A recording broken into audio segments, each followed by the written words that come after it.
Disney World. Do y'all hear the point I'm making? It is not real, so you must have you must hallucinate.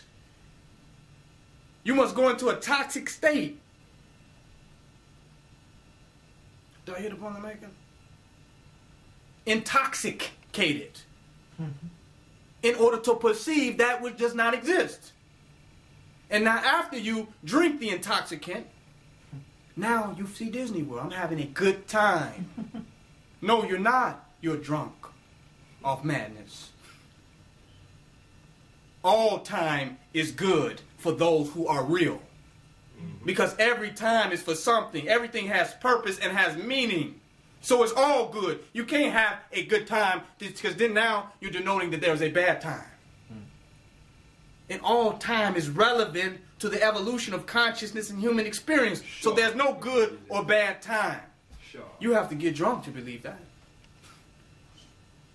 Y'all hear the point that I'm making? You have to be drunk to believe that this is sometime a good time. The same person standing on the bus stop, you wouldn't say 10 words to him. But you see him at the club, you jamming now, yeah. What happened? Delusion. Delusion. We have accepted the European's delusional state, not even the one that he marketed to us. It's deeper than marketing because it has become a pathology for us. The other day I was eating oatmeal, raw oatmeal, right out the bag. I didn't put no honey or anything on it. I just took the oatmeal and just ate raw oatmeal. People look at me like I had lost my mind. I said, why do you have to burn your oatmeal to eat it? Do you have to be an arson to eat a bowl of oatmeal? Follow me with this. We need to create this Disney World geometrical multi-dimensional dish in order to get the nutrients. And it becomes less nutritional. It's the raw oatmeal that is the nutrition. You cook out the nutrition because you want a beautiful food to eat. You want a beautiful dish. But it's beautiful as it is by nature. So we get a box of Quaker oats with a white boy's face on it. A Quaker. What did the Quakers do to the Native Americans? The Pilgrims. Them was your first Quakers. Now look, and now the white boy's on the box. And I have to use this example. And the white boy gives you some instructions. Cook this. And boil this for this amount of time.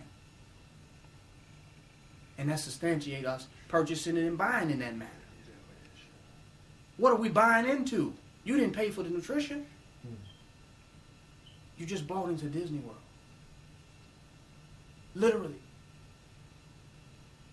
Oatmeal wasn't good enough to just go and get some oatmeal and eat it. Some people wouldn't eat oatmeal if it didn't have a white boy's face on it. Could you believe that? They would not even eat it. Is this Quakers? The white boy don't produce oatmeal. Nature produces oatmeal. So we have become so far away from what is truly valuable. And we are more into the imitation of life. Something somebody made up that's called life. And they say, well, this is a better way of doing things. This is prettier. Y'all hear the point I'm making? The Arab, when he eats, he doesn't even use a fork or a spoon. Because the enzymes in his finger helps in the digestion process. The European needs a fork to eat with. So we have took on his cultural habits as what is divine for us. Well, we have missed the point. You eat for nutrition. If you're eating for any other reason than nutrition, you are in Disney World. I'm not saying that there won't be dishes where you will get more out of them than nutrition. You might enjoy some good dishes. You might, it may be created in a nice way where you might like it. But if you're living for that, you have become a fool. Y'all hear the point I'm making? I'm going to tell you like it is. You have become a fool. Now, if somebody prepare a divine oatmeal and hook it up and put whatever in it and sweeten it and do all that, that's an excellent dish. Great, I eat it. But if am I going to work 9 to 5 and go crazy and stress myself out for Disney World? turn up a bag of oatmeal and eat it just like it completely is.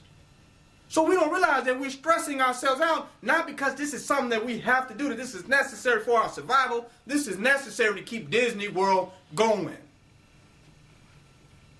You're working, he don't have any real money. What are you working for? He has no money for you.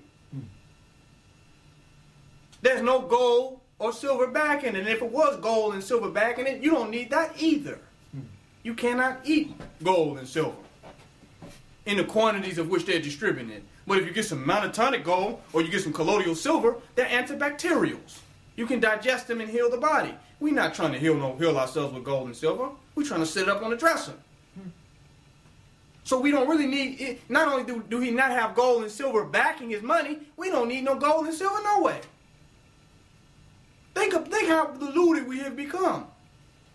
If you got an abundant in nature producing everything that you need right in front of you, why do you need gold and silver for? What's that for? Can you put it on your oatmeal? I'm just trying to be real. I'm just showing you how we have stressed ourselves out and we're destroying ourselves. And we're keeping him empowered, chasing after things that only make his reality continue to exist. It never worked for us.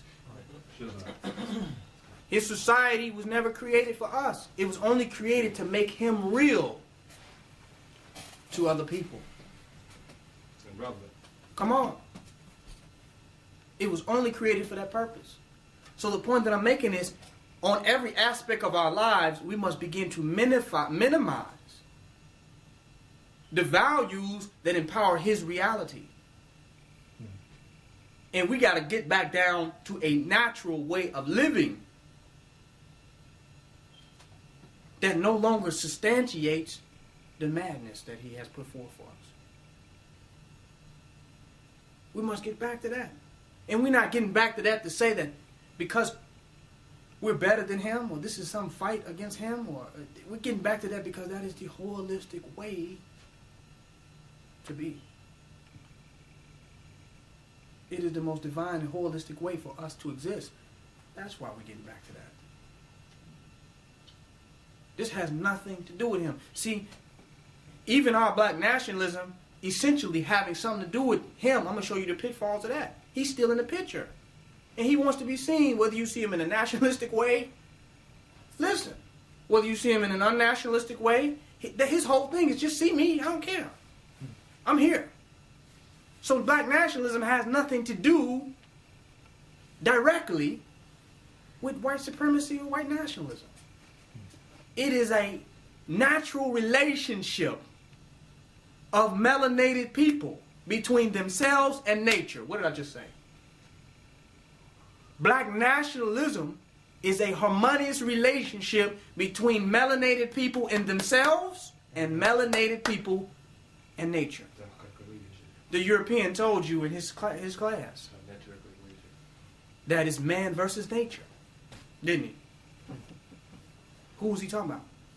He's against nature. His ways are against nature. For all the forks and paper and all the stuff that he's buying to create Disney World, he's stripping nature of her natural resources and throwing off the ecology. Listen, to create some shit that he made up in his mind to feel like he existed because he has no self. He couldn't get a banana off the tree and just eat it. He had to go and strip the ground of all his metals and natural metals and elements to make forks. So he can say, I am somebody. I'm eating with a fork. What's the relevance of this? And we want to go and send our children to be domesticated by him. Because we say, if we're domesticated by him, and they go through his school system and his fool system, they'll become better people. Ain't none of them become better yet. We've been going to school for how many years now? As a race? We ain't got no better. We ain't got no better. It's not getting better that way. Because we don't know that who else is being produced in schools. Your gangbanger came out of school. Your drug dealer came out of school. Didn't he? Come on now.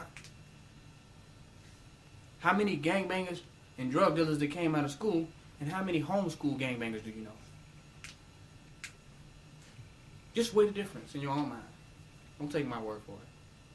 So just the thing that we're depending on as a mechanism to possibly move us towards a more intelligent state is consistently moving us towards unintelligence. This cycle is being repeated. Peer pressure, drive-by shootings, gangs, gang mentality. It's created in the school. A school is a prison. All prisons produce gangbanging and gangsterism. Clickism. Correct? All prisons do that. That's what you should do with a prison. Literally. A prison turns these groups against those groups. So a gang is not something that bad black people made up. It's a byproduct of their social system and the infrastructure of their society. It will produce gangs. You send your child to school, he has an 80% chance of becoming a gangbanger. Just in the cafeteria alone. He got to select his group. Groupism. Survivalism. You see the point I'm making? So his system is producing the very things that we're sending them to be educated from. You got them at home, they learn family. And when you truly learn family, then you begin to see all of your brothers and sisters as family. You understand the nature of familyhood, right? That's all you know. You don't know groupism and gangbangism and fratism and fagism and all these isms. You don't know all that. All you know is family. Because that's where you were raised. That's what you came up with in a divine family. So you know what? Since that's all you knew, that's all you could teach. That's all you understood. I guess you're my family. Listen to you see how it's by them being developed from a family and developed in a social system that produces gang banging. You got more than me. How you gonna share? You dress better than me. Right? They're always looking for ways to become better than one another in school. So what are they learning? They're learning that it's a world where you got to fight for yours, where you got to outshine everybody, where you better have the best gang and be with the coldest gang. Is that not what they're learning in school? They're not learning sharing and family and all that. They're learning how you will be degraded by your kindreds. Talked about for not living up to the standards of the group. They're learning to become the masters of the asses. Competition. Come on. Status quo. They're learning these things. And that's not the world, that's what they're learning. That's their world view. That's the world in a petri dish. Because in the world, you got people like Noble and Brother Red and Brother Morris. You got people in the world like us who share and care. So what are they learning in there? Listen, y'all, I don't know if y'all follow me with this. You're not even learning a real world. That's not the real world. Come over here to 6540 Vernon. You'll find people who share and care. So if you put in a prison institution that teaches a dog-eat-dog competitive groupistic, ismic, sectarian mentality, and that becomes your worldview, what do you become? What do you think the world is? How have you been educated socially? I know what dogmatic shit they taught you about Columbus discovering America. But what social pathologies and behavioral skills did you pick up? What did you learn about relationships in this very animalistic contained concentration camp? What did you learn? How to be a fool. Y'all hear the point I'm making? But we want to set this up for our children. We need a black school.